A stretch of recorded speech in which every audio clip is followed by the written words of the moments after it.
జనసేన అధినేత ఆంధ్రప్రదేశ్ రాష్ట్ర ఉప ముఖ్యమంత్రి పవన్ కళ్యాణ్ కొండగట్టు అంజన్న ఆలయం దర్శించుకొని ప్రత్యేక పూజలు చేయడానికి మొక్కులు చెల్లించుకోవడానికి వస్తున్నారు. ఆయన మీద అభిమానంతో సిరిసిల్ల నేత కళాకారుడు ప్రసిద్ధి చెందినటువంటి వెల్దండి హరిప్రసాద్ ఉన్నారు.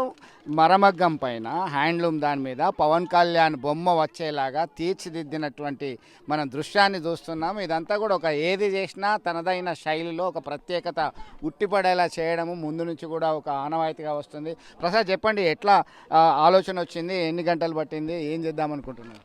దాదాపు 5 రోజులు శ్రమించి దీన్ని తయారు చేసినాను. దీంతోపాటు మా సిరిసిల్ల నేత పని ఉక్కిపదే విధంగా అగ్గిపెట్టెలో ఇమిడే శాలువాను కూడా తయారు చేసినాను. అది ఈరోజు సార్ గారు వస్తున్న సందర్భంగా ఇది మా నేత పనికి నిదర్శనంగా అందించాలన్న ఉద్దేశంతో తయారు చేసిన సార్. అంటే మీరు ప్రత్యేకంగా విభిన్నమైన ఆలోచనలతో రూపొందిస్తున్నారు. అంటే నేత కార్మికులకి పవన్ కళ్యాణ్ దగ్గర నుంచి ఏమన్నా కోరుకుంటున్నారా? ఇంతకుముందు కూడా ప్రధానమంత్రి కూడా మీకు ఆహ్వానం చేయడం జరిగింది సార్. కోరుకున్నాడు ఏం లేదు, మా మా అభిమానము మరియు మా వృత్తి కూడా నలుమూలల చాటు చెప్పే విధంగా తయారు చేయాలని నేను తయారు చేసిన సార్.